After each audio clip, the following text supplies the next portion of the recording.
It's round 2 of the championship and we're here at the latest track added in to ACC. Hello everybody and welcome back to the RCI Friday GT2 series.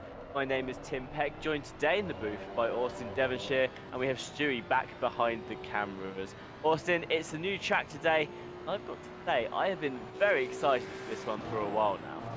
Yeah, I mean, at least in the Formula One calendar, not the longest track in the world, but looking at that inside curve, you see a lot of places in this track around here with curbs like that, and you're very careful on track limits, and I'm quite excited to see what this track can bring to the table as well. I think, correct me if I'm wrong in saying, this is RCI's first time here in Austria. Let's see what happens. Well, the Red Bull Ring is 4.3 kilometers long and it consists of 10 corners. As we've said, it is the latest addition into ACC, being added only a couple to go into the game. So drivers out on track today, adjusting to the new track as well as the new addition of the GT2 cars as well.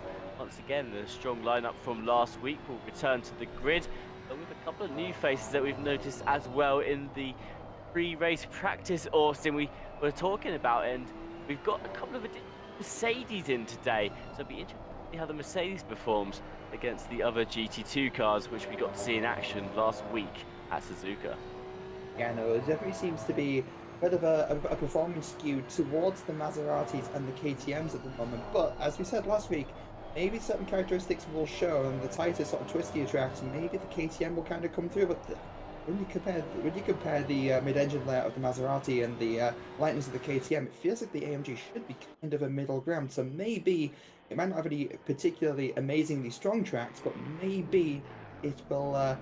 Maybe it'll have a good average as Bierbach goes provisional pole with 128.3, Boardman 4/10 behind, Daly crossing the line 6/10 behind, and Dorber coming back with 4/10 behind as the cars finish their first flying laps. Absolutely, we're already into the qualifying session here today, and currently your winner from last week, Bierbach, holding that provisional pole spot. Only 8 drivers though setting a time so far, plenty more come round the grid. But the other thing to bear in mind on a new track like this, Austin, is there's going to be a lot of places where track limits are going to be a key factor today. Of course, there's still time for drivers to test exactly where the track limits are in a lot of the corners around this track, as well as just acclimatizing to doing a flying lap pace straight off the bat. And you can already see with different times as they cross the line, there's a big varying factor in those lap times as well. Of course, 6 seconds currently splitting up the the top driver and the bottom. Now 4 seconds as well, though I imagine that will just be a very safe lap to get something on the board. So there could be a lot of variance in the lap times today, especially between the 2 different splits we have running as well. You say that, Tim, but like we noticed in practice that the top 13 cars were all within a second of each other. So, I mean, this could go either way. It seems that everyone has the same amount of kind of track knowledge as each other, and Harry pulling off to the side there. Looks like they were taking a pit entry to allow the car behind through just to get a little bit of clean air, but looking at the track map, there's not a whole lot of that available. So, yeah, this is quite exciting. Absolutely exciting as always over here at RCI, and of course a big welcome to all of you that are joining us today in the chat as well. Said hello, have the Charlie Barley saying whoop whoop in the chat, Wolf Motorsport with the GT2 hype, and Ada Wolf saying sorry not sorry. GT2 hype, well Austin, that was a big point from last week. Fans have calling this whole championship the GT2 championship. I'd like to watch some Uwus, thank you very much, but I like it. I like it. I like the fact that the community's kind of coming together and has like kind of these little these kinds of terms and whatnot. It's always good to see, and it's always good to see the enthusiasm. Soundpar actually really quick in practice, yet to set a time coming across the line now. This might be their first time now, and it's going to be quick. P6 straight off the back, but still 9 minutes to build on that. Half a second behind Bierbach in provisional pole, and 2/10 back is Boardman, and even less than 2/10 back you've got Dorber and Matthias. So yeah, it's pretty tight up at the top. And like you said, those lap times already getting much closer together. Someone I just want to quickly highlight in today's race there, new to the championship in this round, but certainly not new to Fridays as a whole. Steely McFleod, number 48 Mercedes, has set a time already. They're 8 tenths off the back of Beerback right now, showing their speed in this championship. And Austin, I was watching them in the practice and they were sort of sitting around that 20th place mark, and I thought, I'm not sure whether it was the new car and just adjustment time, but I was like, that is certainly not where I expect to see Steely McFleod. Seeing them now up inside that top 10, that is where I'd expect to see number 48. Yeah, it's slightly confidence inspiring, but at the same time, Tim, don't forget in practice, people are practicing different levels of fuel. People, City might just be practicing race levels of fuel, where everyone else is practicing for qualifying, and and vice versa. So practice never really is. It's never really an accurate representation of someone's pace. It's only when you get them all out on track under the same conditions, under the same objective, like in qualifying, where the objective is go as fast as you can, that you start to see people's sort of pace. Sandpar coming across the line in P2, 0.138 seconds behind Beerback. That'll push Dorber down and everybody else. So, that's the pace we're seeing in practice. And another group of players to watch today is the two leaders currently of the silver class split. You've got Stefano Ricciardo, currently the divisional pole for the silver class in this qualifying session, the 750 car P8 overall. So Varga as well, who's currently sitting down in 15th. They are 4th in class overall in qualifying, but don't let that weigh your mind either way, as currently both of those drivers are tied for the lead in the championship with 5 points. Dato was the winner of last week's race, Austin, with Peter Varga being able to secure the fastest lap, and no other way round, it was Ricciardo who was able to secure the fastest lap and the pole position, and it was Varga who won the race, and that's why they're both tied for 65 points at the lead of that silver class in this championship. So definitely keep your eyes on those two today, as a huge factor of last week's race was actually the pit stop and the choice from Varga not to change their set of tyres. Of course, today, Austin, that's not going to be a viable option. Today, pit stop, it is mandatory that every driver on the grid will have to switch their tyre set. Literally, you just stole exactly what I was about to say. I was going to say that Varga, didn't take tyres last week, kind of burned them up towards the end and just couldn't hold off the likes of Ricciardo. A couple of other cars that you tried to force the way through, you saw the pace drop off as well. But yes, no, this time round, you do have the mandatory tyre change as well. But going back to what you say about McFleod, McFleod's at P4 at the moment, and that's, they've actually squeezed their way just ahead of Andy Boardman. And we know Boardman has rapid pace. Speaking of Boardman, going on with the track cam with him now, we know he has absolutely rapid pace. We've seen really kind of consistent results, but McFleod, you're kind of sticking it in there in P4, just out of the top 3. But how long will that last? Boardman coming around the final corner now, off the throttle, almost understeer slightly. It looked like they were kind of struggling to get the car turned in, but coming across the line, where will they wind up? That's P3. They're not smoothing down to P5, Dorber to P4. That's P3, 2 tenths behind Beerback.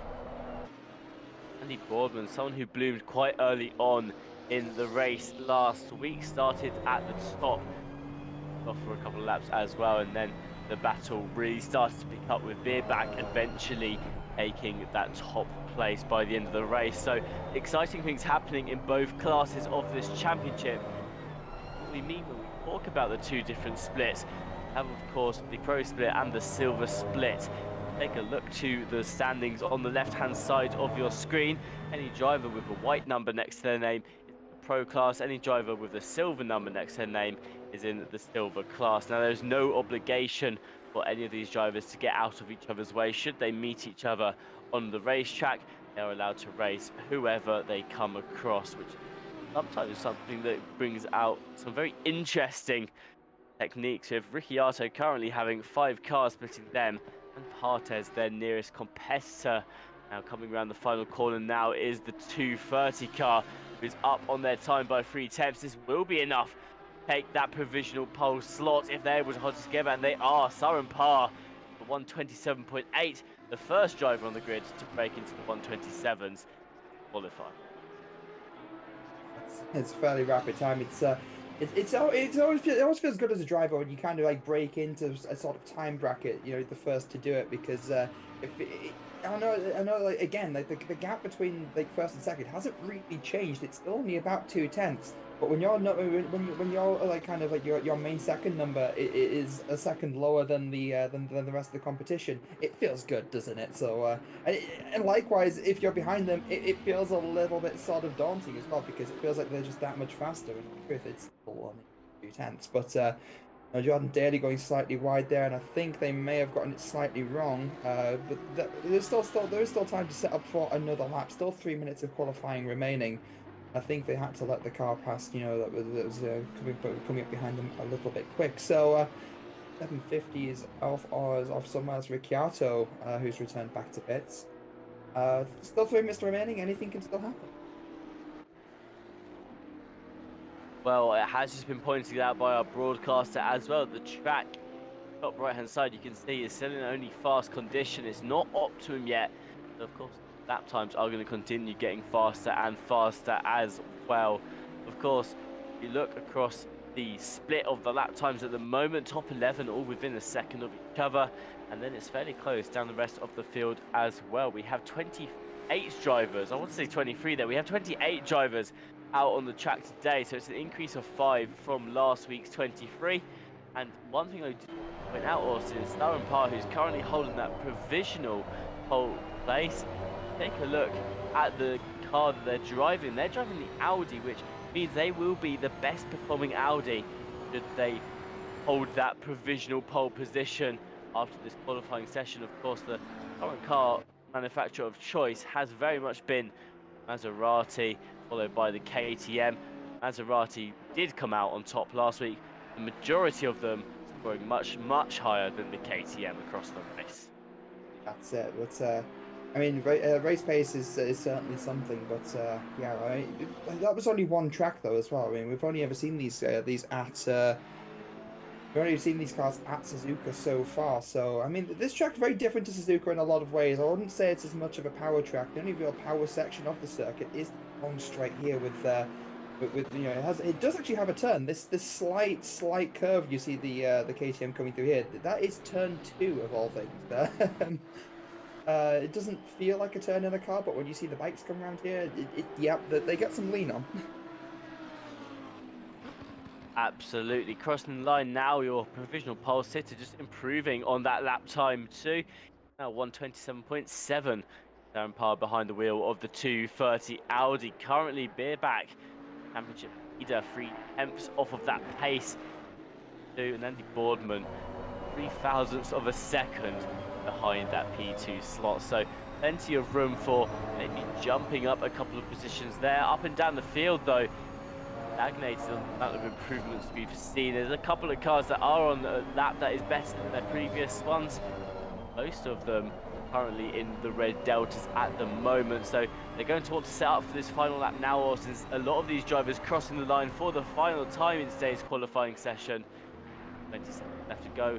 Once that clock hits 0 across that line, that is the end of your qualifying today. So I imagine we're just at that point in the qualifying where now the cars are getting into that final flying lap, that final chance to position as high up the grid as possible.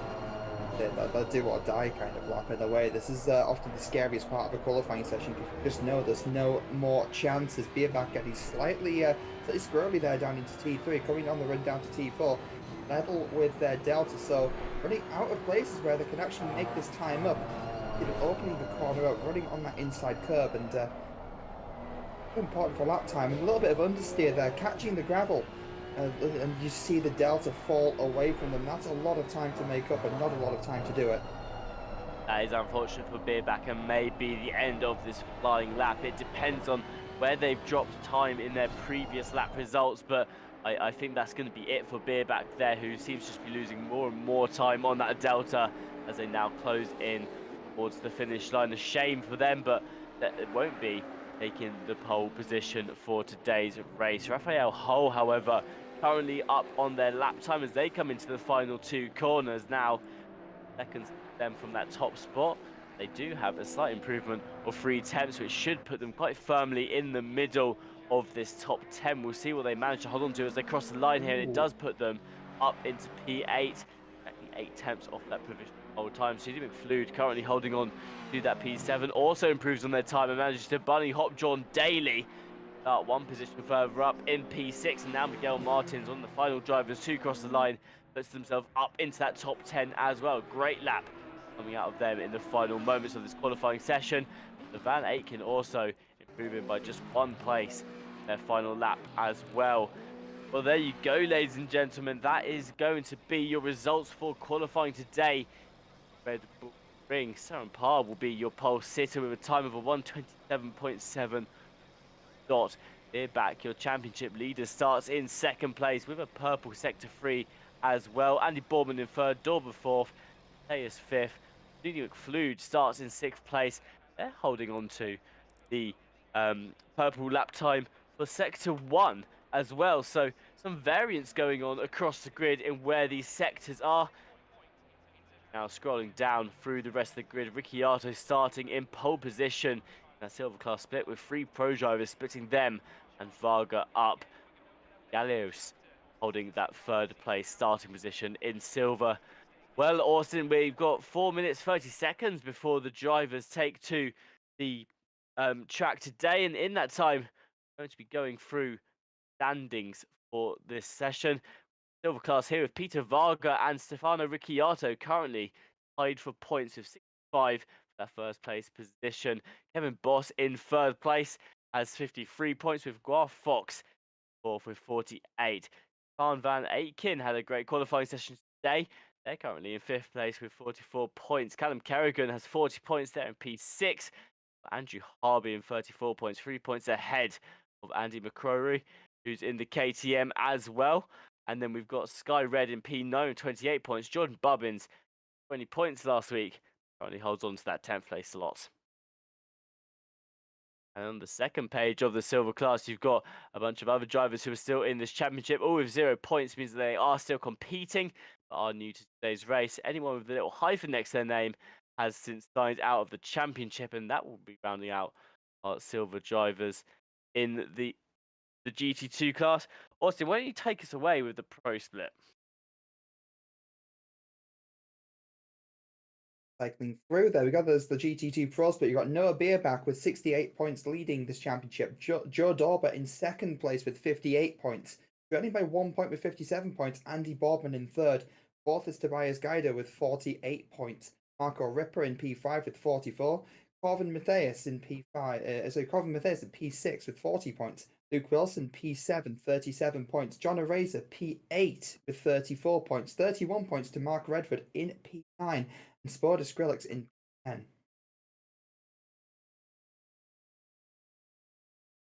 Gordon Daly with no points. In 11th P12 it's Marco Badowski. 13th is Matthias Seinpar. It's your pole sitter for today.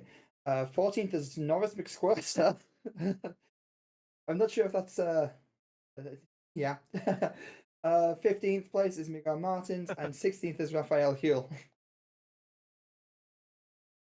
Well, there you have it. Those are our standings going into the 2nd race of the season. And I just saw a question come through in the chat, which one of our event managers for the Friday now has just answered. But Ada Wolf asking, is there a drop round championship? No, there is not any drop rounds for this championship. Of course, the championship only being 4 races long, decided that they would need a drop round for this one. Round 1 was at Suzuka, that was last week, and of course today we're here at the Red Bull Ring. We have 2 rounds left in the championship after this, and both of them will be being held in Italy, with Misano being your track for round 3. That will be February the 16th. Round 4, the final round of the championship, will be up at Monza. A classic race there, and in my opinion, Austin, always a great race. Yeah, no, it is. Whenever I've seen Austria on other sims or in real life, it never fails to deliver. And I believe it features, I don't know if it still does, but I believe it features twice on the Formula 1 calendar in real life. And there's a reason for that, because it does actually produce some very good racing. And combine that with GT3s or even GT2s or sports car racing in general, I'm expecting a good one, Tim. I'm expecting a good one as well. We're travelling down grid now, looking at some of the liveries that were made for the event today, and looking at the lineup for the cars as well. A little bit of a gap has formed there on the track, so someone's going to be starting from the pit lane there, Austin. But either way, that's going to cause some interest going into turn one. Of course, like you mentioned earlier, this is the first time, to our knowledge, that RCI has hosted a race here at the Red Bull Ring. I don't really know what turn one is going to be like. Of course, there are some tracks where it's absolute chaos, and having a quick look at the Monkey Racing 508 car there as we go past. That's been driven by Peter Varga, currently tied with that tied with Ricciardo for Silver Class. But Austin, yeah, we've got we don't have any previous knowledge of this track ourselves. Don't have a lot of previous knowledge of the GT2s either, only having one race at the beginning of this championship to go off as well. Today, we will be going into this event totally blind as to how things are going to be going, especially into that first corner. Yeah, this entire season is basically going to be data gathering. I think for the people who do all the analytics behind the scenes here at RCI. I'm sure they'll be watching this series. Quite excited to see what happens themselves, writing down all the little notes with their numbers. Look at the aerodynamic kind of devices with the KTM, those massive kind of Venturi tunnels that go around the front suspension and out of the side of the car. That'll be providing downforce and brake cooling as well, no doubt. And I mean, these cars are incredibly smart. See, KTM does not have a GT3 entry. This is kind of they've got a GT4 and a GT2. Yeah, it's always interesting to see how these cars all get put together. Of course, you just mentioned the downforce there, Austin, of the cars, and well, it may be the only downforce that those cars are really getting. We noticed last week that the GT2 cars aerodynamically struggle quite a lot compared to the GT3 counterpart, and in some cases that means that the track times for both the GT2 and GT3 cars are actually quite similar to each other around certain tracks as well. So that's always a factor to be looking out for with these GT2 cars. Now, I've just been reading back up through the chat, and I've noticed a comment from Oraz Volpez, who has pointed out that this race, Austin, is officially GT Uru round Uwu. GT Uwu round 2 It's official. It is. The community has decided, and it seems it seems for whatever reason the furries have descended upon us and welcomed us into the cult. So, I mean, that is not a bad thing at all. I appreciate it. I love it. It's been absolutely brilliant so far, and again, a big thank you to all of you who have joined us in the chat both today and last week as well. Also, let's take a quick moment to thank our partners who have helped to make the racing today possible.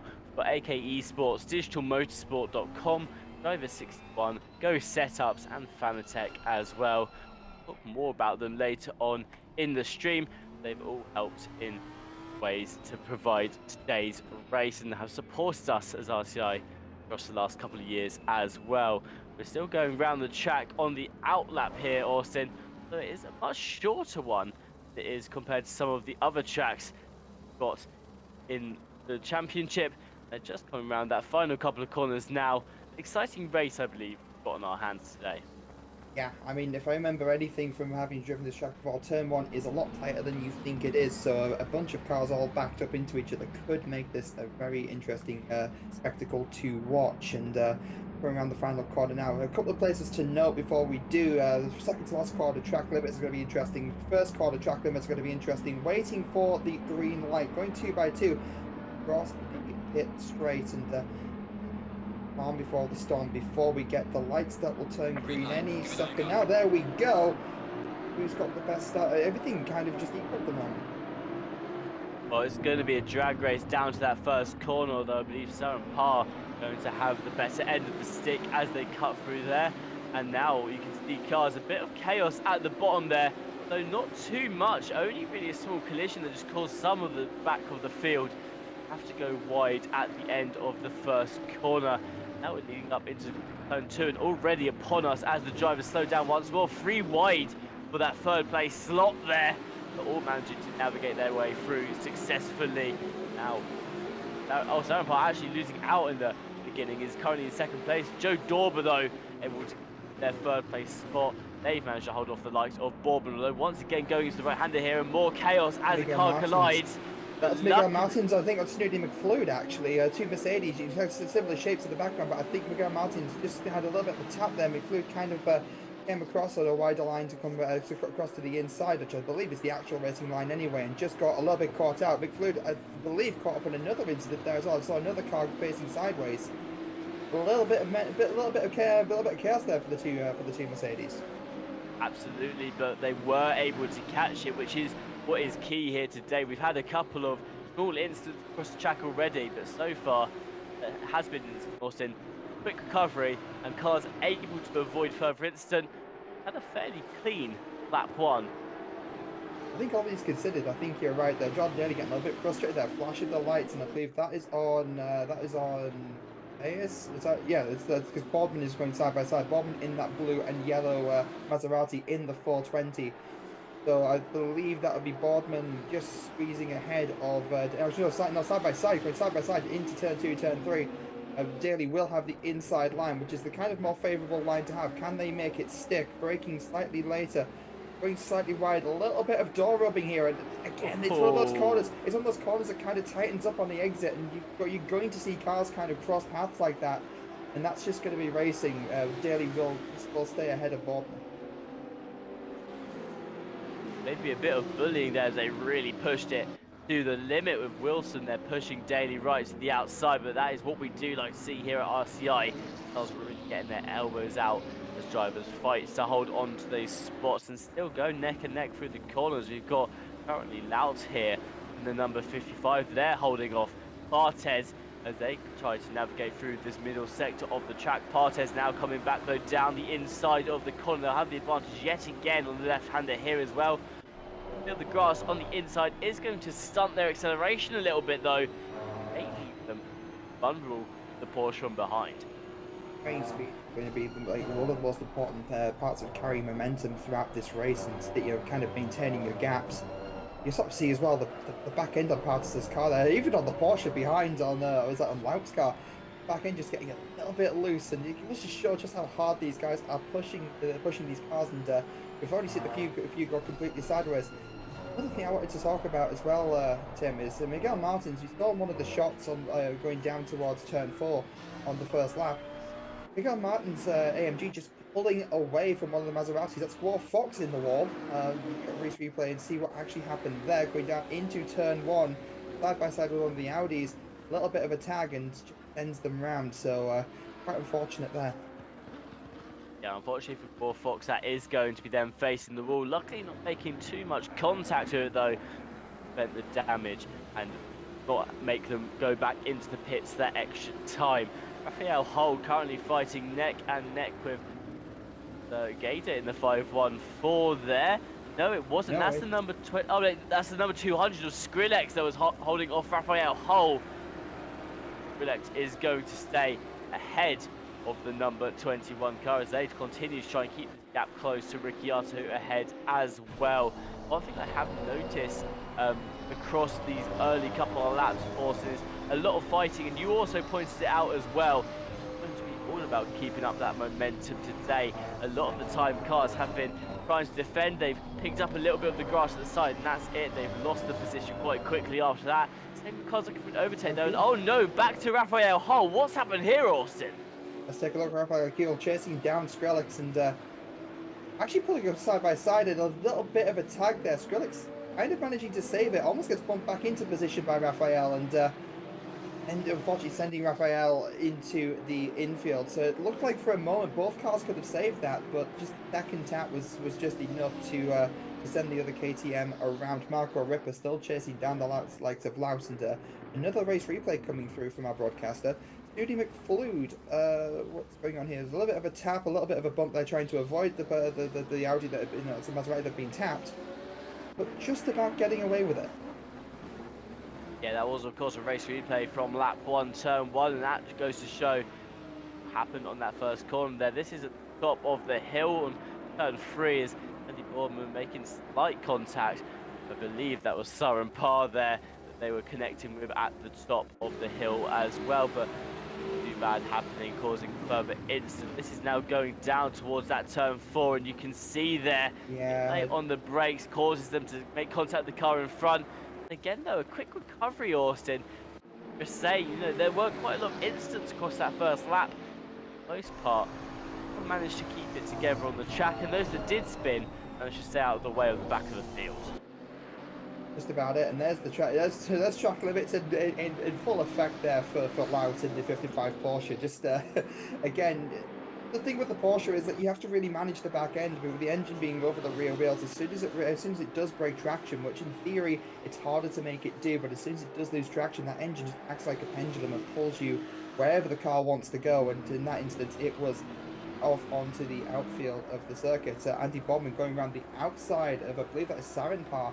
It's Sarenpar in the Audi R8. So drag race down to turn 4. Sarenpar looks to the inside, looks to the outside. Bodman takes a defensive line onto the outside, takes the racing line, and will hold on to 3rd position.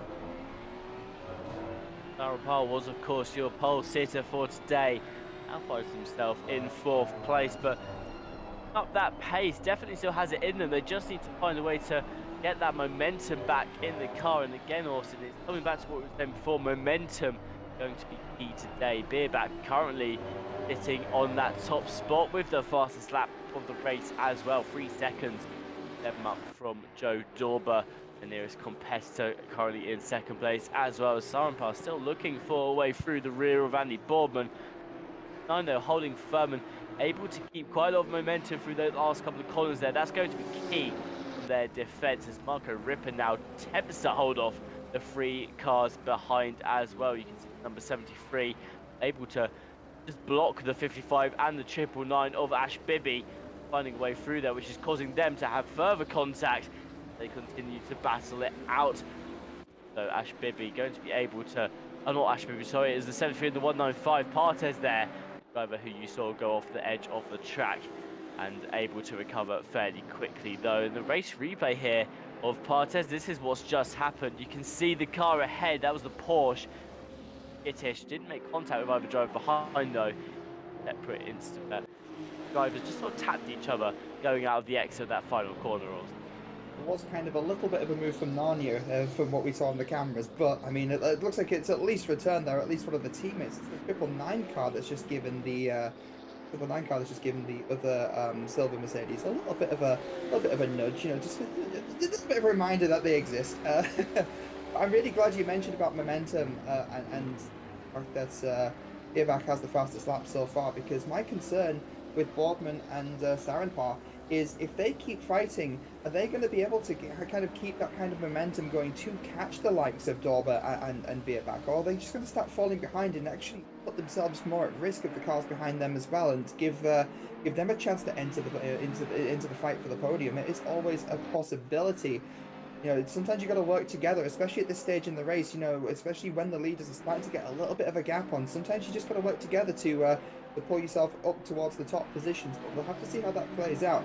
Martin's still chasing down the likes of VMS. Race replay. Something else has occurred. This is again the fight with the 2 Mercedes that we've just been watching from the outboard. A little bit loose there. Yeah, Miguel Martin's losing it a tiny bit on the final corner, but managing to keep it in check, but losing just a little bit of time, falling back into the likes of Ripper. Yeah, I think it's interesting what you said about the 3rd and 4th drivers, Boardman and Sarenpar. They do need to stop fighting each other if they want to keep up that momentum. I totally agree with saying there, Austin.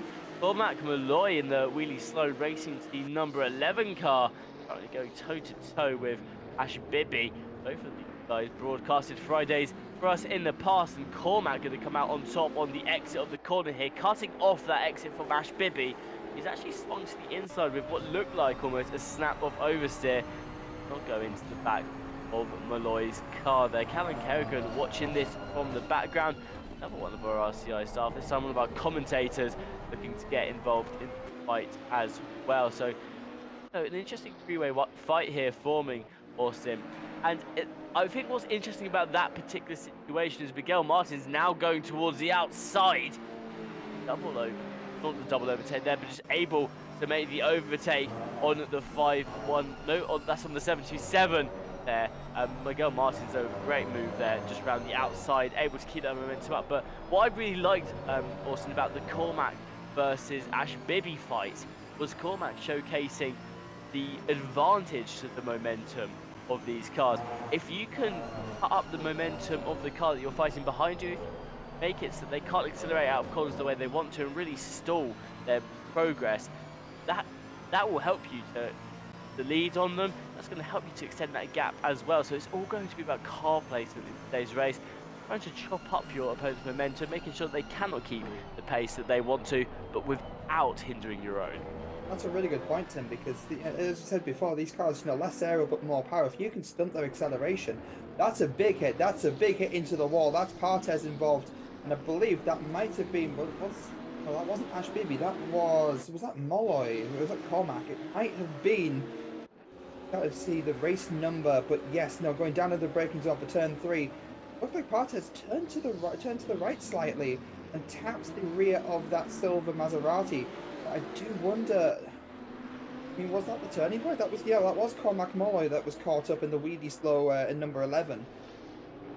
I'm wondering how much damage that car's got. How much damage? If I can speak, I wonder how much damage that car's carrying, and how that might affect it. It looks like it's understeering horribly into the gravel, being absolutely swamped by some of the KTMs. That was Squall Fox, and currently under attack by Van Aken as well. Yeah, it looks like there's quite a lot of damage on the front of the Maserati there for Cormac Molloy. The Wheelie Slow Racing team currently being represented by the number 11, Kevin Boss, who was racing last week and is one of the event managers for today's event, alongside Ash Bibi is the Wheelie Slow Racing team principal. So currently being represented by Cormac, not going to be happy with what they've just seen unfold on their screens, as well as Skrillex. They're going with a very deep line on the exit of turn 3.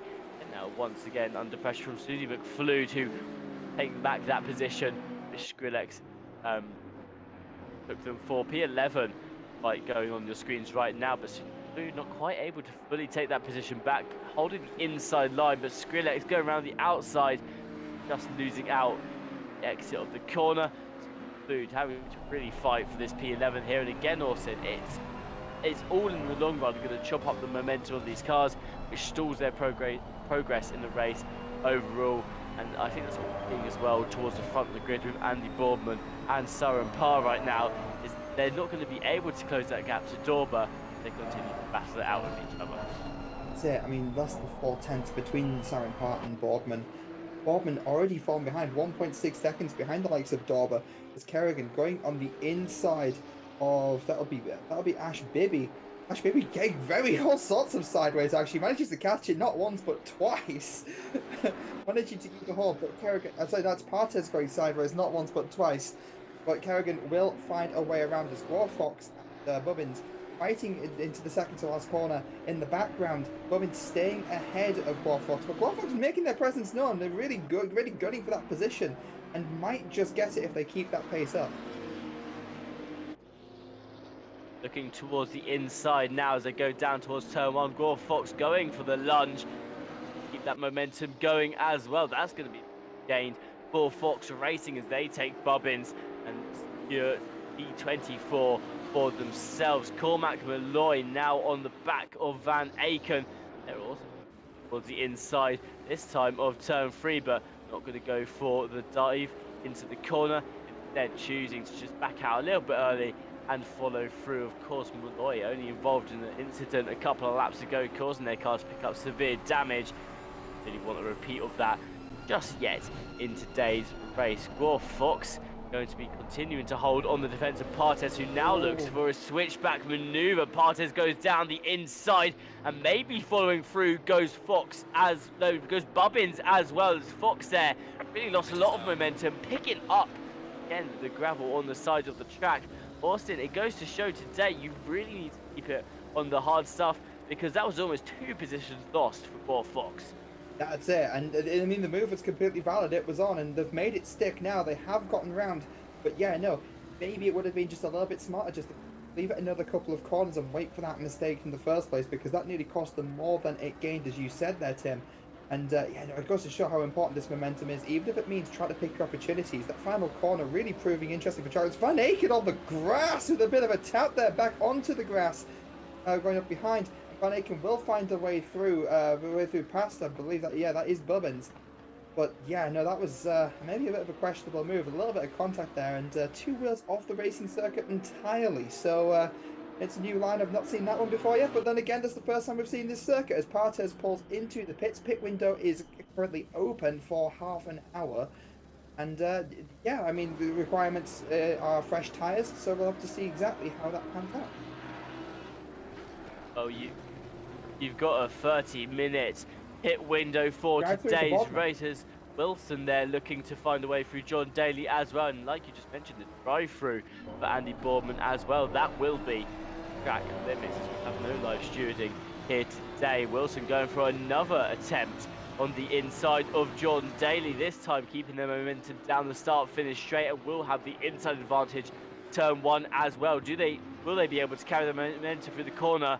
Actually picking up the curb on the inside there means that John Daly on the outside will be able to hold on to that position as well. Great defense from the 197. Now the pit window we mentioned is open. Of course, a lot of cars diving in very early to fix damage they would have picked up previously in the race as well. Austin, last week it was a 10-minute pit window with no mandatory tyre swap. This week, 30-minute pit window with the mandatory tyre change in there as well. So it's interesting that drivers are diving in so early. I know some of them have to fix damage, but really you're not going to want to be pitting until that halfway through the race mark yet again. That way you're able to keep the tyres in as good a condition as possible. And we did see last week those tyres do start to drop off around that 30 minutes into the race mark. Really saw it with the teams that decided not to switch out their tyres as well. So I imagine what we're going to see here is a 50-50 split of this race. Maybe, just maybe, we'll see some interesting strategies come into play. People trying the overcuts as well. Yeah, I mean, each race is a completely different scenario, really, isn't it? In reality, what you want to do is you want to maximize the amount of clear air that you have, to be able to put the times in with the cars around you. With this is Luke Wilson and Jordan Daly again going down into T1. Wilson a bit further back this time, able to not clip that inside curb. Hopefully get the momentum and the drag and then the toe down to turn 2 and 3. Ricciardo and a Razor hopefully doing the same thing.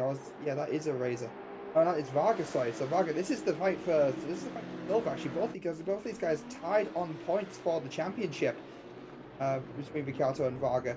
Varga just about making the move stick on the outside, kind of parking on the apex of it. Ricciardo having to really stop. And again, this goes back to what you were saying before, Tim.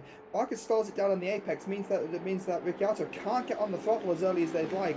It kind of stalls their acceleration. And look at the gap in the two of them now, as McFluid is holding off the likes of, I believe that is a Razor in the 699. Again, Skrillex in the background, kind of threatening to make another position if these guys make that kind of mistake. Food and a race there, almost making contact through the slight right-hander of turn 5. Skrillex now looking to capitalise off this, trying to find a way as they're carrying the most momentum in this battle right now.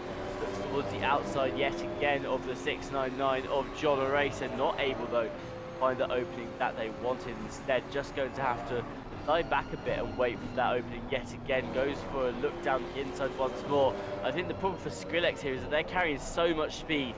They're now having to sort of reel it back in a little bit, Austin, because where the battle has happened between and John O'Racer, there's nowhere for Skrillex to go.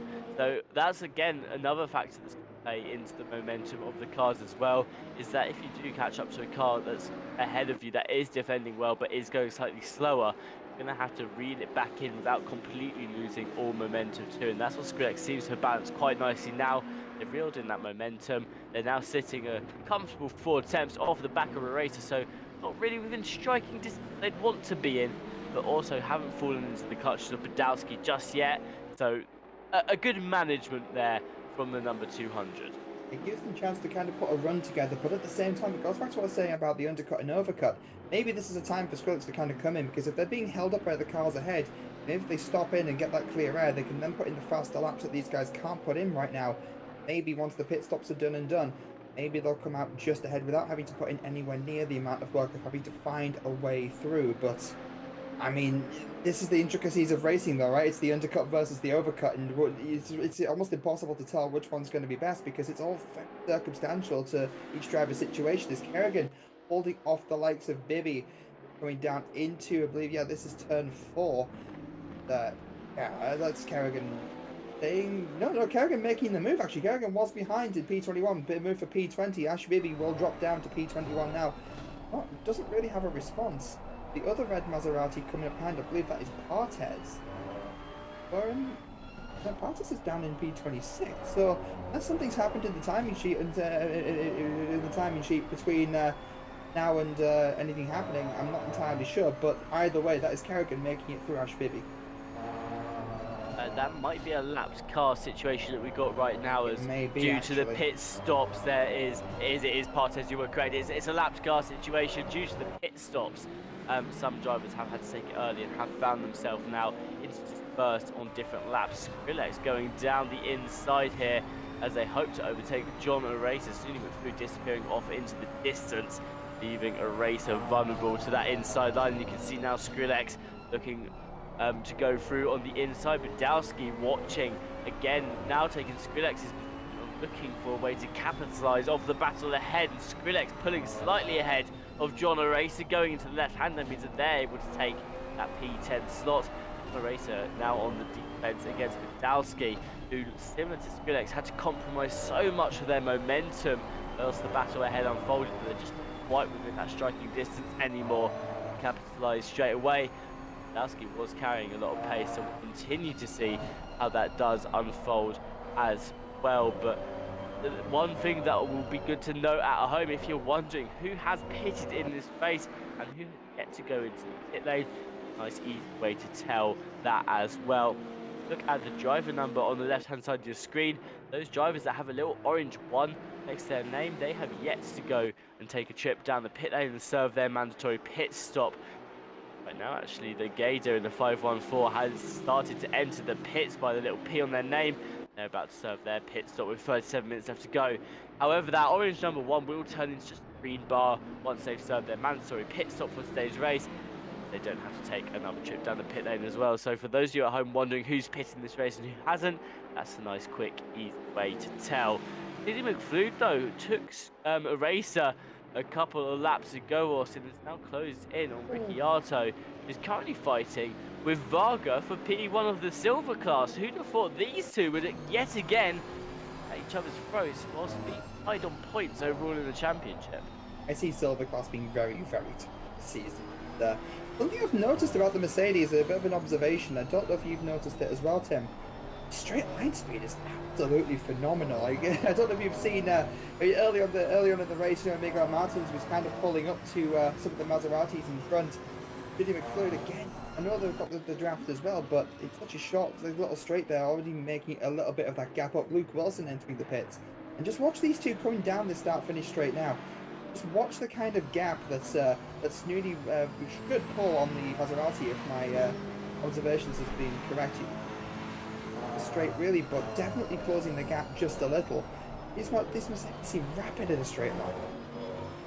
Yeah, these Mercedes, the addition of the three of them in today's race has been very telling as well. And like you were saying, the absolute momentum, the acceleration, the speed of them in a straight line really showcasing here, as well as round the outside goes Sunny McFlew, able to take Ricciardo before the corner, of course. I don't think Ricciardo's going to be too interested in really putting the pressure on this fight here. They just want to fight with Varga. They don't want to be worried about defending against the number 48 from behind as well. But doing so, letting Sunny McFlew pass possibly, might have lost their ability to really fight Varga and put the pressure on them as well. So we'll see how that unfolds.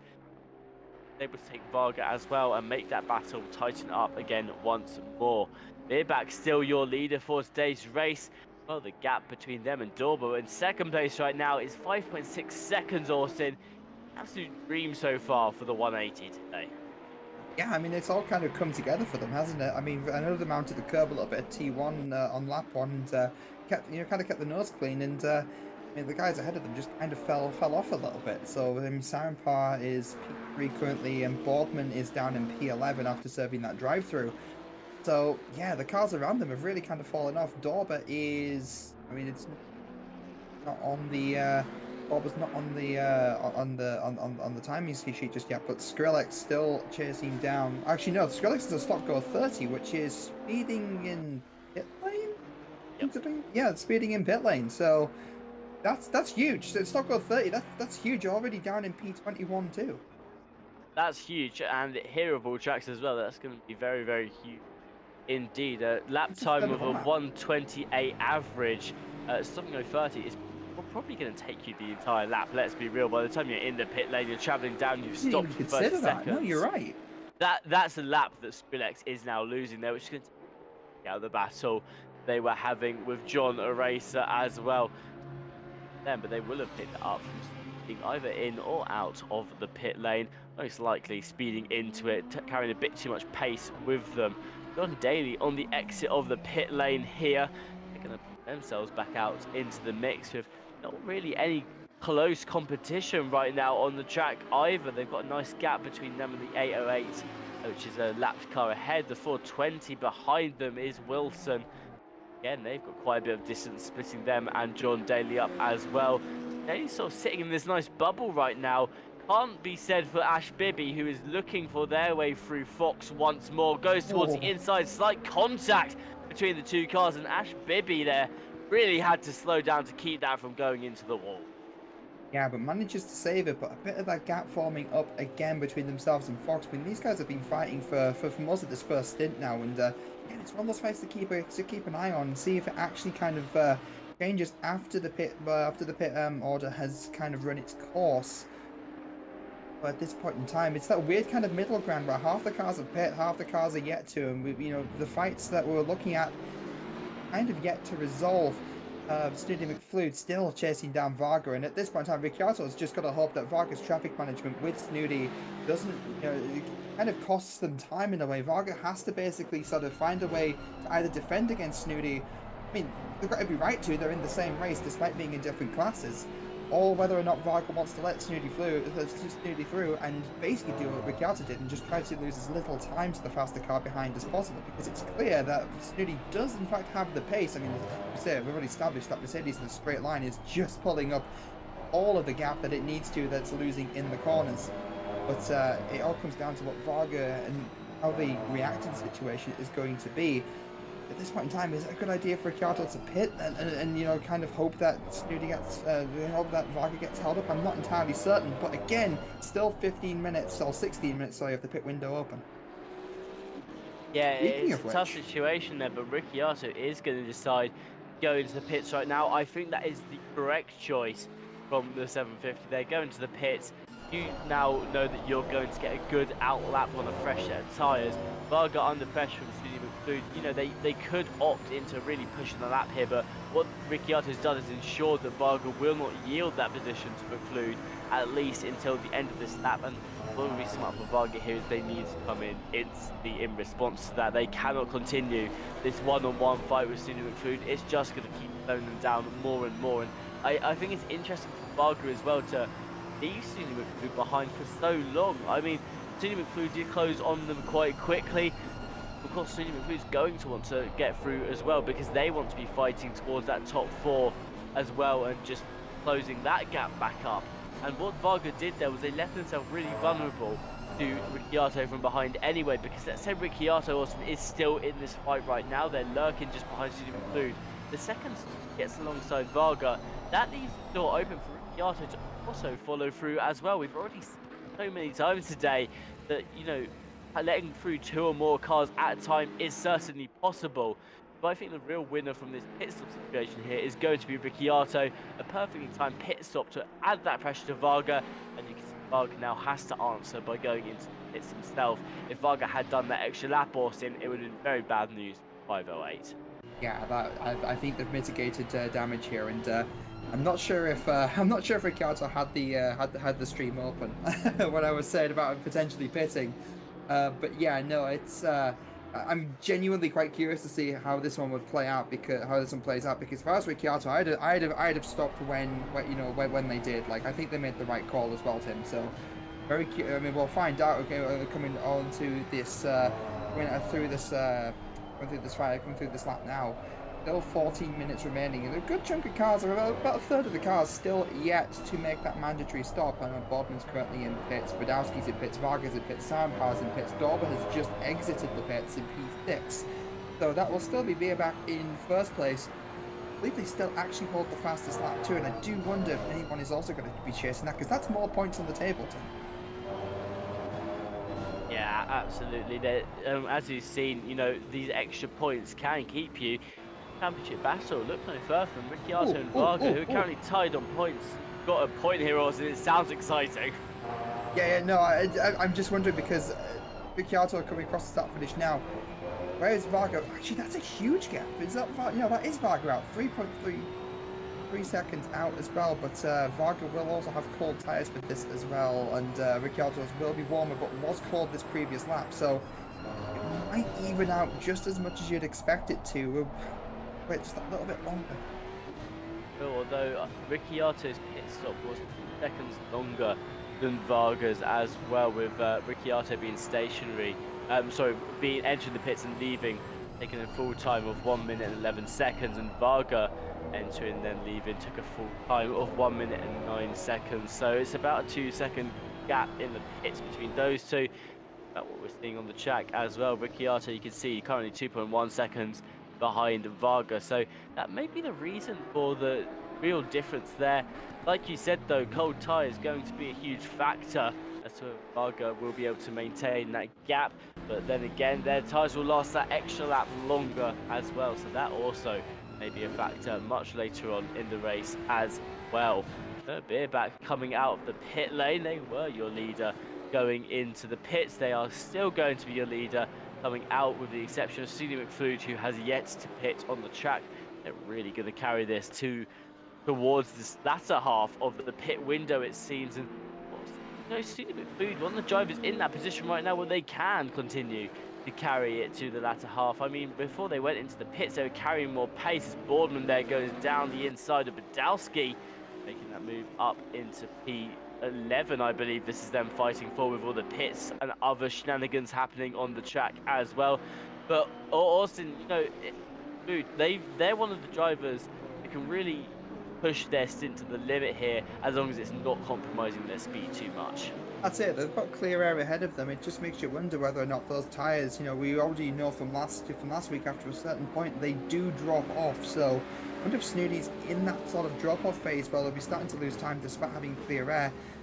It really, again, it's all touch and go. But again, with Mercedes itself, we don't know how that manages its tyres. It seems like it's quite a soft car. It seems good on the curves, fast to the straight line, maybe compromised in the mid to high speed corners. That's just from the observations that we've been able to see from the few Mercedes that are out on the field right now. So maybe that kind of softness to it is kinder to the tyres than we've seen with the Maseratis and the KTMs of last week. But at the same time, I can't imagine the tyre drop is that drastically different. So yeah, I mean, we'll have to really sort of keep an eye on Snooty's lap times. But I mean, they've just stopped anyway. That Tader's car, the Team Tader's, is now coming out of pit lane, and I'm certain where they're going to wind up. It looks like they're about to be spat out right in the middle of this massive battle that has been currently happening. And you've got here the two cars. That's Peter Varga leading away the two. That's Ricky Yarso just behind them. Food back at the rear of this battle. So actually, then before, the undercut very much the strategy to go with here. Varga and Ricciardo able to take back those positions they were losing to Snooty McFluge. Four-way battle going on right now between Badowski, Boardman, Ripper and Martins. Raphael Hull was in this for a very split moment after hitting the pit wall on the pit exit, which compromised their speed and really brought these cars much closer together again. Marco Ripper currently on your screens right now. They're the car green on their livery. Way through. Badowski we saw a bit earlier on in this race as well, but pressure on the likes of John Aracer and Food as well. But Badowski currently finds himself in second place in this battle. Attention down to Partes, who once again has closed on Ash Bibi, Austin, who can't seem to keep away from each other on track. They really can't. At first, I thought they were teammates at first because of the very similar liveries, but I'm noticing there is like some kind of key differences between the two. So I don't think they are. I don't think they are part of the same team eventually after all. But very easy to use the two together. I mean, there's just a bit of a gap forming now. I think Baby got a really good exit out of turn one, and that kind of just carried the momentum down to turn two and turn three, but misses the apex of turn three entirely. Might allow Partes the chance to kind of catch up, but these guys kind of glued to each other a decent amount. I mean, still 24 minutes of the race to go. Marco Ripper still chasing down the likes of Badowski, going down again into turn three. So I just see like kind of parking on the apex of it, just kind of like having a slightly slower entry speed really affects the car behind you, and that's also going to push that KTM into the clutches of Miguel Martins as well in the 62 Mercedes.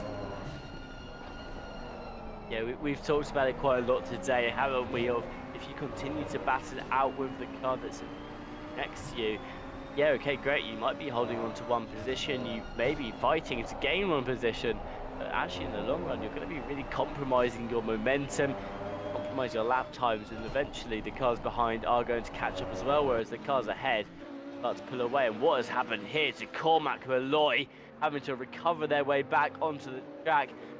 He's going to show us what happens. No cars in sight, which means it's just going to be from hitting the inside curb there, as you can see.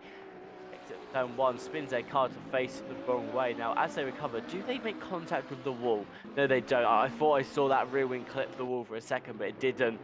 Cormac Malloy there going for a spin on turn one, maybe showcasing what I sort of alluded to earlier, Austin, that the aerodynamics on these cars quite as good as some of the GT3s. They can be quite skittish, and something we saw a lot of last week was actually very careful with that rear of the car because it can throw itself out quite easily. Cormac being the first to strike to that today as Miguel Martins now looks towards the outside of Marco Ripper once more. And this is what we're talking about, just last lap, that was Ripper being pushed into that Mercedes. And again, when we know how rapid that Mercedes is in a straight line, yeah, it's not a whole lot you can really do to defend. I mean, we'll just look at this, just already alongside. I don't think it was that good of an exit. It just, I think they got held up by Ripper a little bit even, but just has the grunt to kind of pull through. Varga and Ricciardo are coming out into a bit of a battle as well, as we saw in the previous frames. But in terms of Malloy, I don't think it was aerodynamic there though, Tim. From looking how the car bounced on the curb, it looked like there was just an oscillation in the suspension. Like maybe it was a damper setting, and something just kind of upset it in a certain way that just meant that the car took a long time to sort of settle back to like a neutral state, which just transferred the weight and brought the car around. It was quite a slow spin in the end, luckily for Cormac, but it could have been a lot worse. We got Martin still holding off the likes of Ripper. Ripper on the inside. Martin's taking the outside line. Ripper having to back off to make the final corner.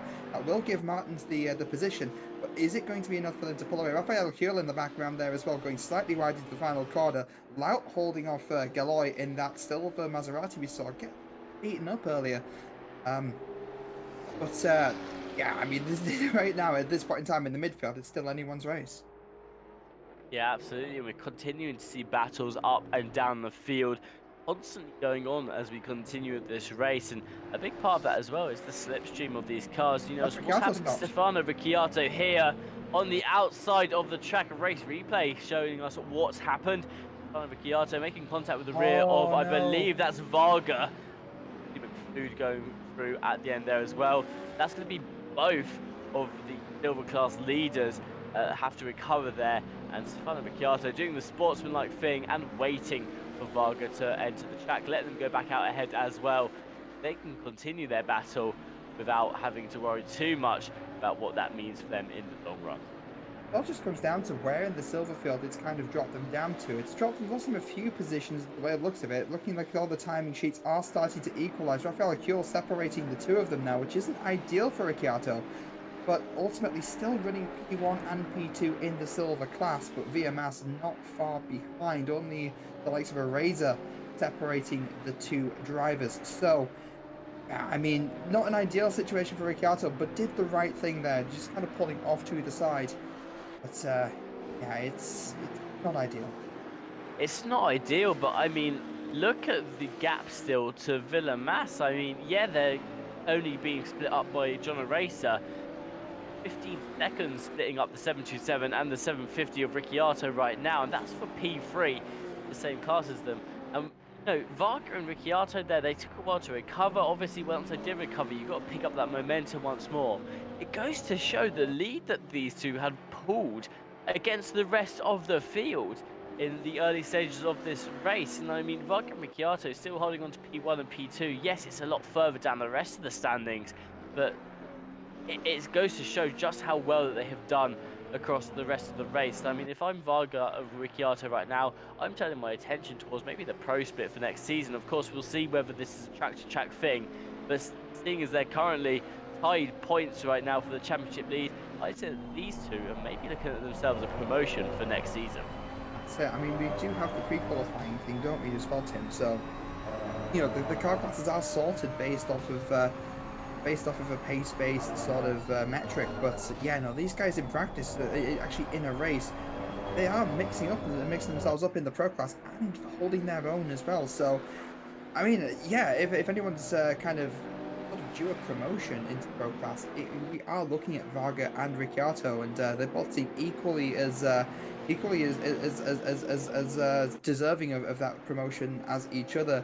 In fact, Varga actually chasing down Ripper in the KTM. There we go, Ripper hitting the outside curb slightly, having to sort of move to the inside, letting Varga through. But that's now 2 cars separating Varga and Ricciardo for this first place silver position. Absolutely, and Ricciardo maybe struggling a bit more to recover than Varga was as they continued to pace about a second behind Raphael Hull here, with Varga already making moves on the pro class. Marco Ripper and putting that extra car between them as well. A little fun fact to continue the stream is apparently Boardman using their indicator there earlier on in the race. So drivers still using indicators for a multitude of reasons, Austin. Mostly to let other people on the field know where you're going to be going for the overtake, as well as now we go and see the number 73 really close to the rear of that 55 there. Able to get enough momentum out of the corner to go for an overtake yet. Yeah, again, Austin, another close battle happening on the field.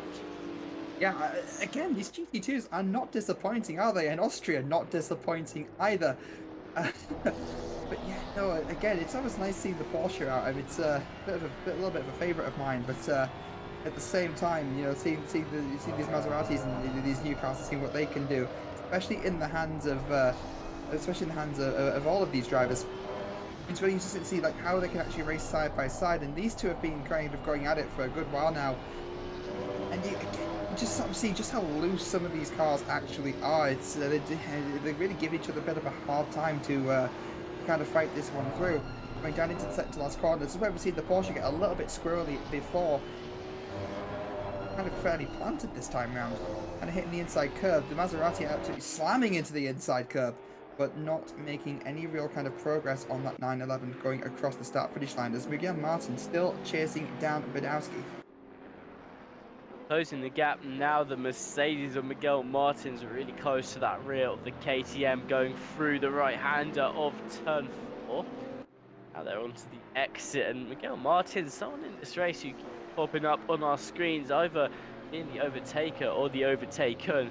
Mostly though, being the overtaker. I mean, Miguel Martin's been absolutely flying through the field at times today and really showing the competitive side of this Mercedes. Same with Sully McFluid. Miller Mass as well, a great consistent race for them in P3 in their class too. So Mercedes, I mean, we keep talking about them, Austin. They really have made an impact in today's race, and we were saying, when before the stream started, we were saying, were there Mercedes in the last race? Like, are we going crazy? Did we just like forget about them? Or are these 3 new entries? And they are 3 new entries, and it goes to show there's no way we were missing these Mercedes in the last race. They are so competitive on them. That's it. That is just it. I mean, when you consider that both of the Mercedes running just outside of in the top 10, so McFluid and Martins, both have been involved in their own kind of little incidents at various points in the race. McFluid actually back to where they qualified, I believe, in P7. They're just kind of making their way through the field. A little bit of contact there, I think, that was between Martins and Badowski, but nothing too consequential. And now it's a drag race down to T4, and yeah, of course, the Mercedes pulling slightly ahead, but yeah, not able, the KTM not able to use its agility to sort of send it up the inside.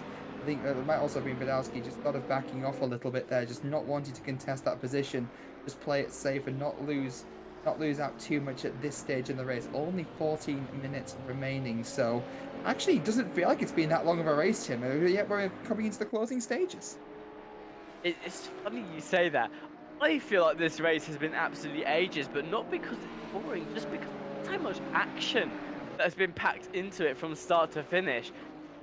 The pit window, and I looked at time when the first set of cars pitted, and I thought, wow, we're probably at the halfway mark already. And we weren't. Like, we were 15 minutes into the race. It's just because these cars have been constantly at each other. The battles have continued start to finish. Whereas sometimes, we see in these races that after about 20 minutes time, these cars have got some fairly big gaps as they find their own ground and just find their own pace, really. Again, with towards the end of the race, with about maybe 10-15 minutes to go, the gaps close up again, they're fighting once more. It's not felt like that at all in this race. It's been constant battling throughout. I don't think there's been any moments where there's been huge gaps that have prevented any fighting whatsoever. And even now, I mean, Martin's fights away from Badowski. Badowski lunging into the corner, I think in an attempt to just try and keep momentum and as close to the rear of Miguel Martins as possible. The problem is, with lunging into corners, Austin, that actually you're going to do the opposite of what you want to do. It's going to kill your momentum completely. So Badowski here going to really want to try and reel it in a little bit, just keep that momentum going, because Varga only a second behind. And let me tell you, I mean, you've noticed yourself, Varga has been flying through the field ever since they had that spin with Ricciardo. Yeah, I mean, an opportunity was given to them, and an opportunity was presented, and they've just taken it. I mean, that spin, being tagged by Ricciardo might have been one of the best things that could have happened to Varga at this point, because they've just been able to kind of catch up to traffic and put cars between themselves and Ricciardo, and that is the most important things that you can do in this situation, is just to make Ricciardo's life as difficult as possible. And that is a heck of a punishment for just a slight mistake. It was just a slight tap on the corner at Apex. We've seen so many other cars do it this race already. It's an easy mistake to make, and with huge consequences for Ricciardo. And you're right, this race just hasn't given us any kind of quiet moment. I know a lot of the times, when we've done these podcasts, Tim, we've kind of at least found a little bit of time, to kind of call out partners, for example, or just kind of have a little bit of banter, read the chat.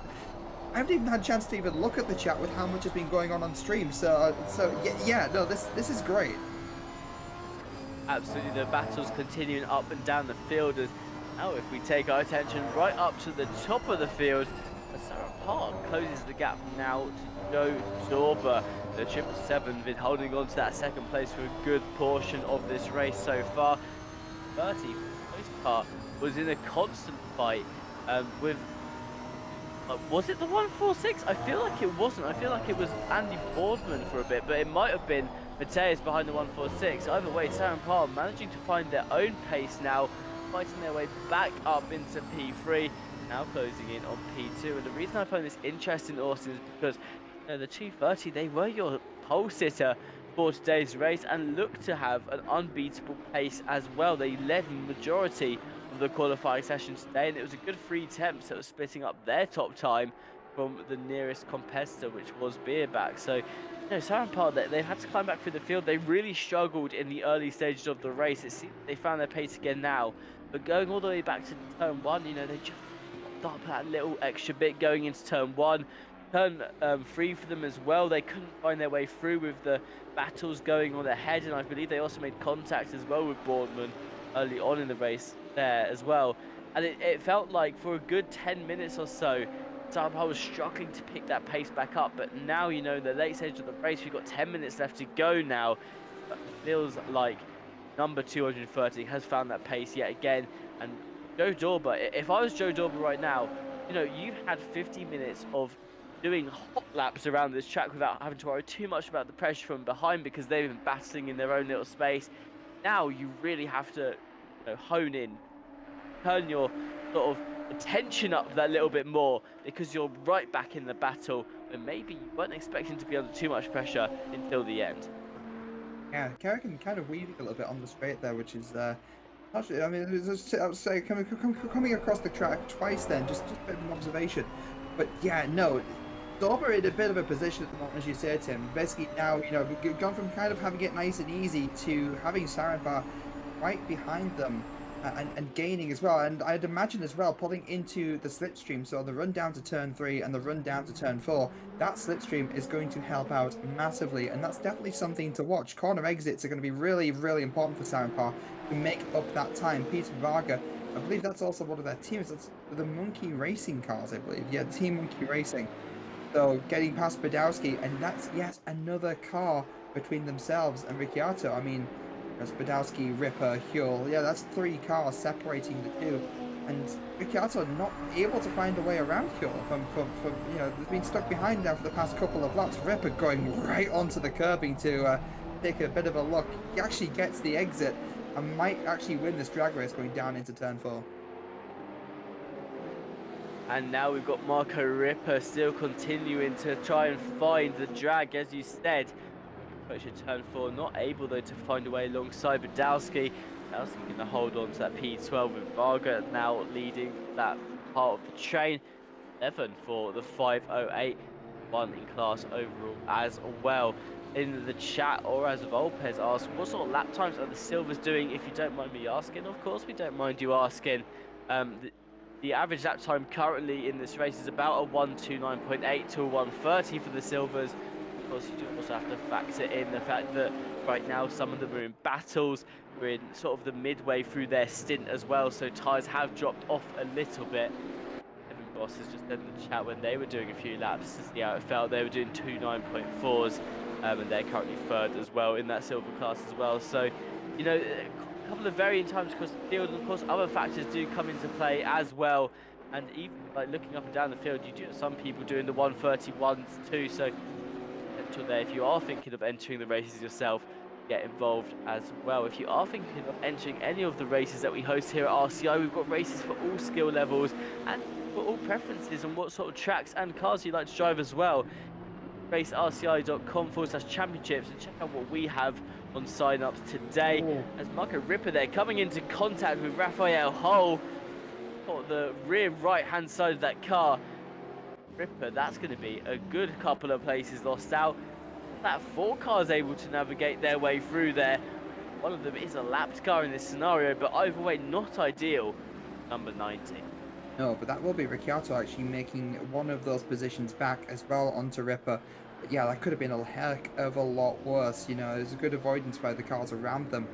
But that will drop them back down to P15 overall. So that's Raphael Huel as well. I'm not sure where Huel is actually further up the road. So they benefited from that to a degree according to the timesheet. But yeah, that's also the lapped car as well that Ricciardo has just made their way around. That's the number 11. That's Cormac Molloy for the Wheelie Store Racing team. Yeah, I mean, things starting to settle down between the two now, but here's the fight for P2. This is Sarenpar, who's been catching Dorber steadily over the last couple of laps, kind of sticking between 0.6 and 0.5 of a second. And with only 6 minutes of the race remaining, are they going to be able to kind of mount an attack for that second stop, for that second step of the podium? Well, now, of course, they get the added benefit of being in the slipstream of Dorber, especially down the nice straights you get on this track as well. And now towards the final couple of corners, a review from the rear of Joe Dorber's car.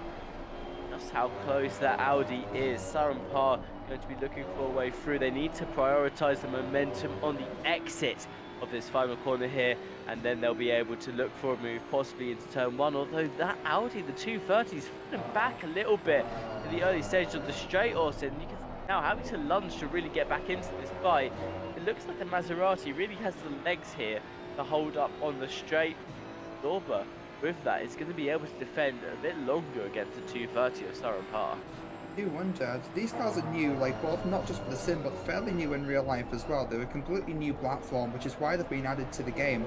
But I do wonder if there's something about this Maserati platform being entirely basically new. I know Maserati, Ferrari actually being very similar, you know, being part of the same family of cars. So I wonder if that Maserati is secretly kind of based on the on the four, not the 488, the new Ferrari. I just can't remember. That's Bubbins in the wall as well. We'll get back to what I was saying in just a moment. But that's Bubbins race replay coming down to turn 3. Caught it on the curb. Really kind of a slow, lazy spin. Avoids the wall, but yeah, it's the sort of spin that does cost you a few positions. You have to kind of wait for a safe place to kind of re-enter the track. So not ideal.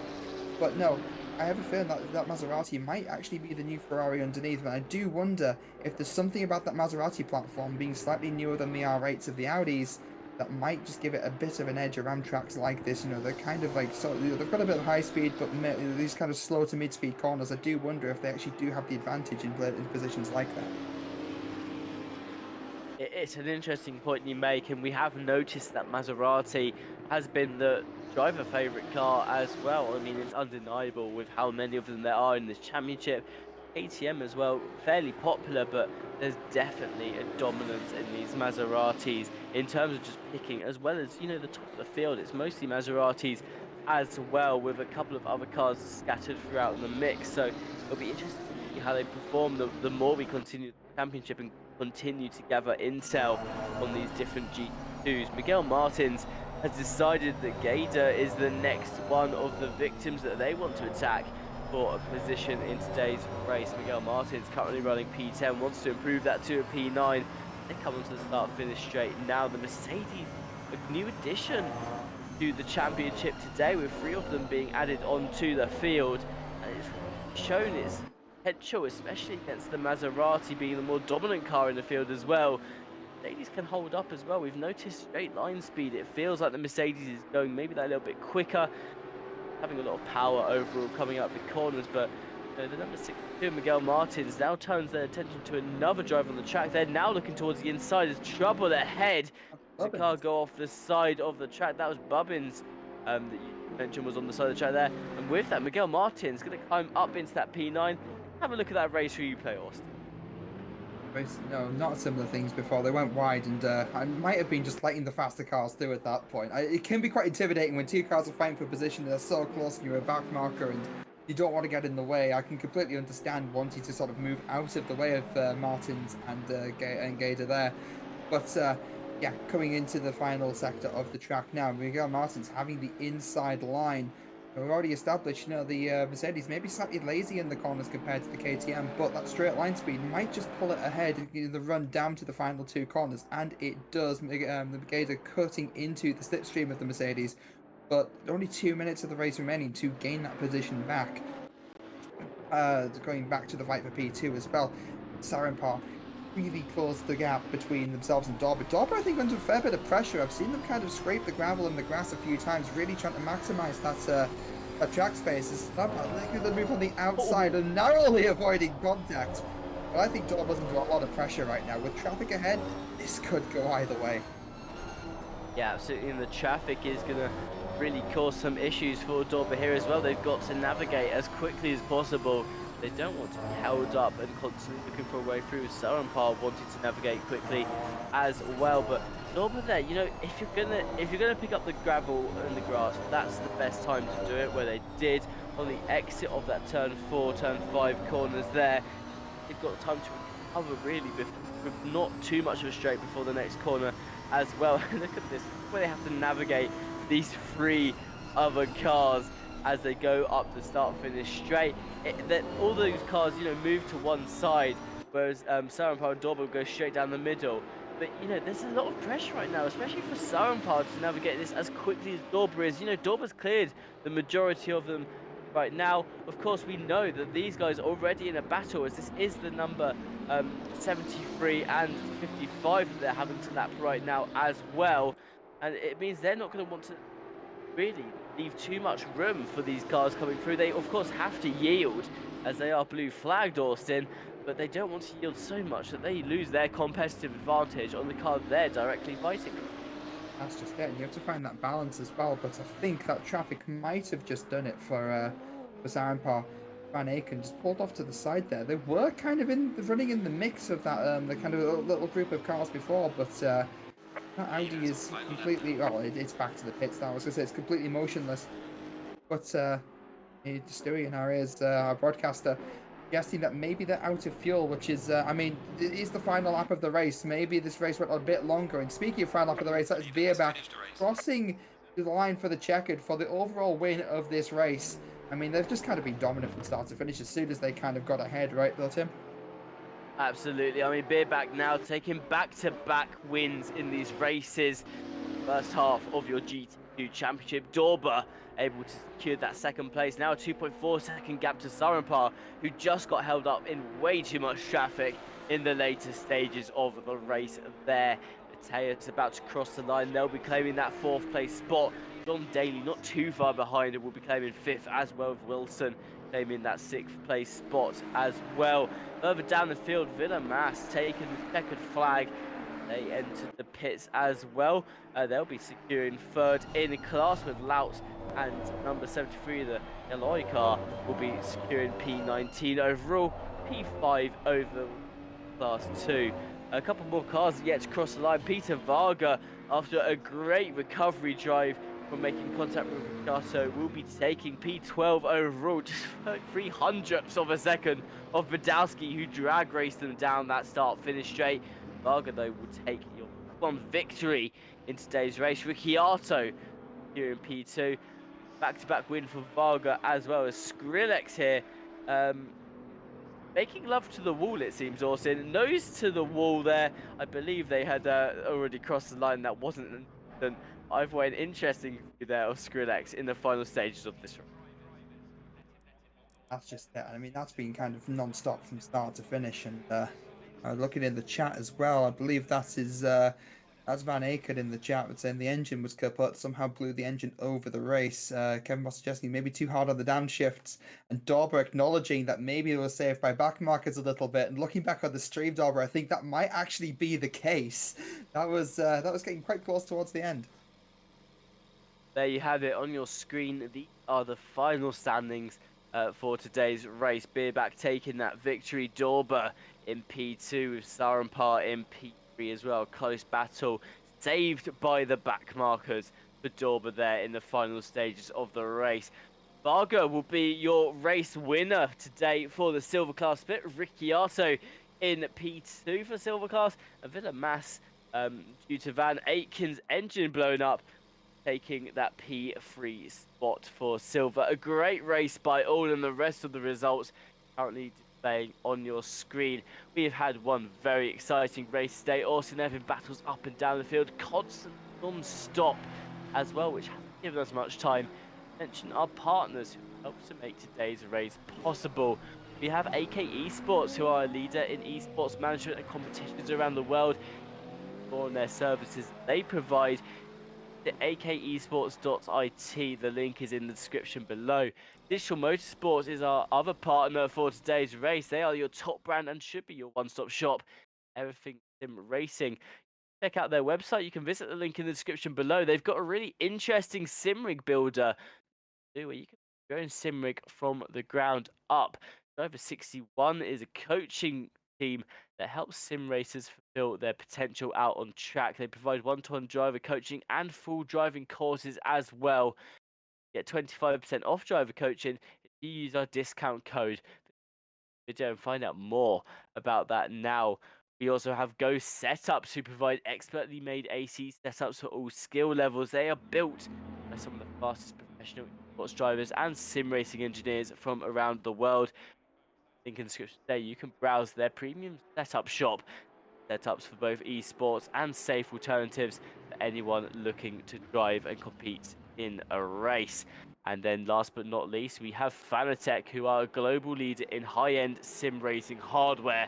They don't need any instruction from load cell pedals to direct drive wheelbases. They strive for the highest quality in every piece of hardware that they design.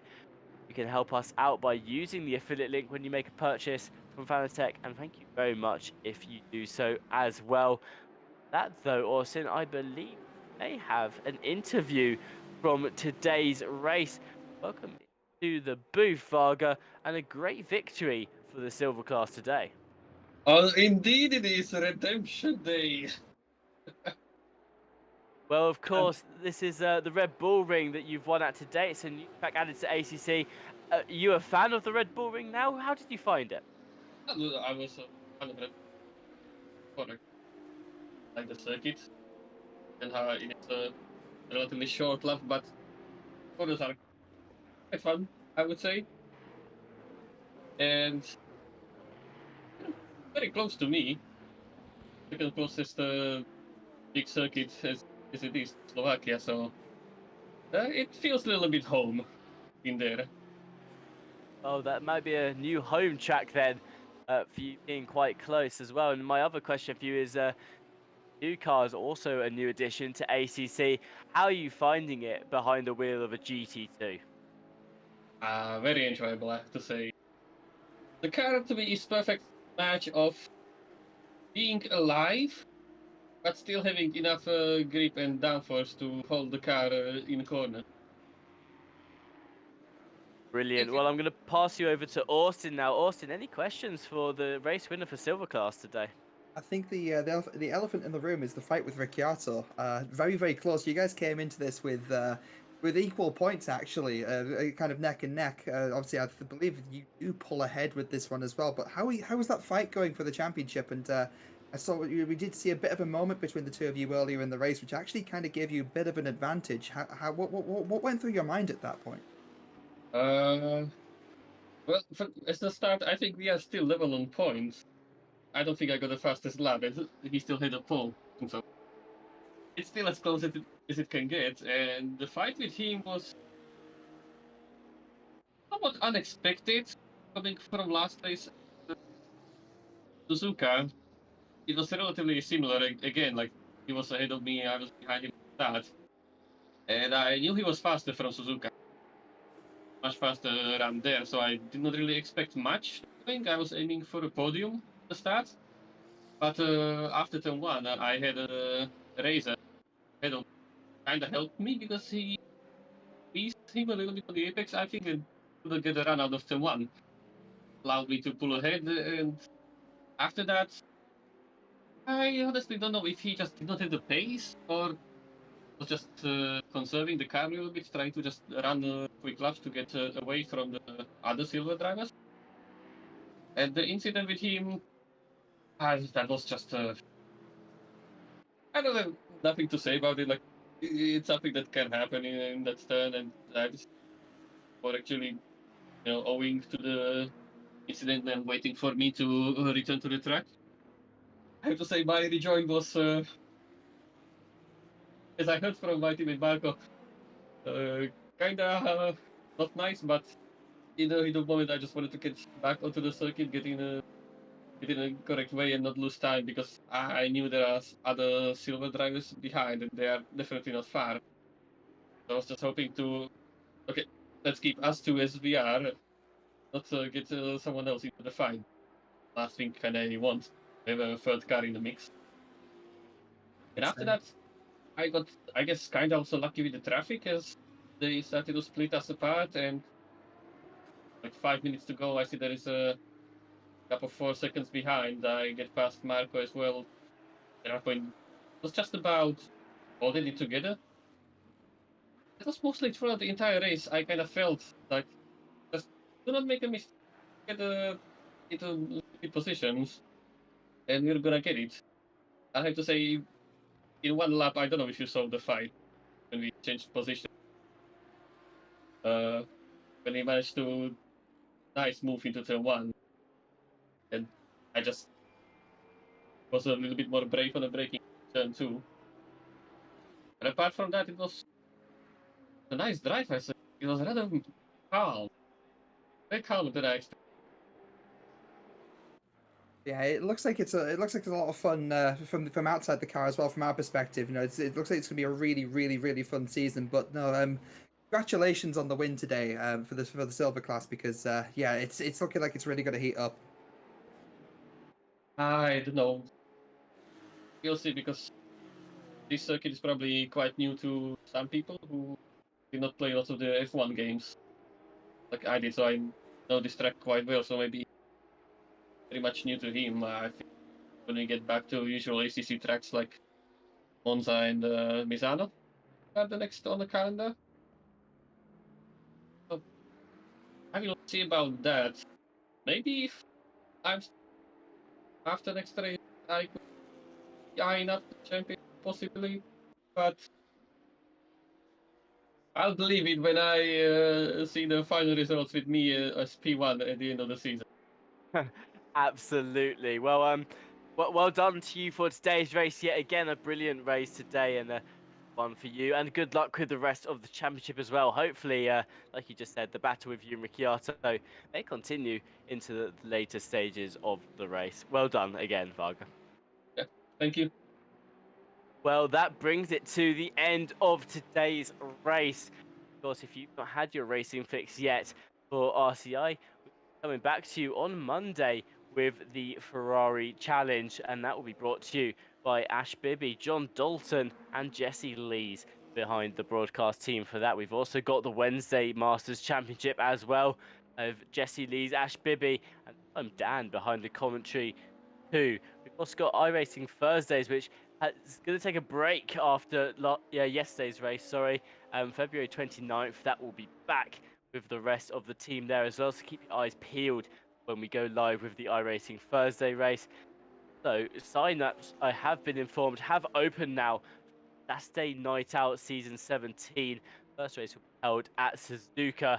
That will be starting back up on the 17th of February. So if you're signing up for that or watching it, head over to racerci.com to get full details on the championship as well.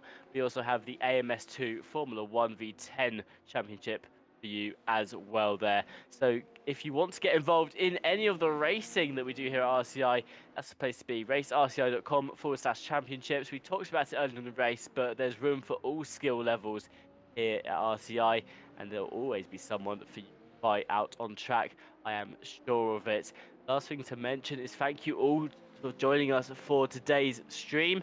If you've enjoyed, consider leaving a like on the video and subscribe to the channel as well, so you can find out whenever we're going to be going live with the different races. Hit that bell icon and it will notify you when we start to go live as well, so you don't miss any races here at RCI either. Before we wrap up though, Austin, any final things you want to say as we head towards Misano next week? Well, from a spectator perspective, these GT2s are awesome, and Austria is awesome, and I kind of want to rerun it. That was fun. But no, yeah, next week it was Misano. So again, I'm curious. I'm getting different track, different dynamic, more track limits to worry about. It's going to be fun. I absolutely agree with you there. I'm a huge fan of Misano as a track. I'm very excited to see how things turn out next week, and the GT2s have just been a brilliant set of cars to watch in this championship as well. And I think that the Red Bull Ring, Austin, I mean, I don't know about you, I'm about to go plug my wheel in and start driving it myself, because that definitely sold the track to me. But once again, a big thank you to all of you that have joined us at home in the chat. We hope you have an amazing week, and we will see you in 7 days' time. Bye.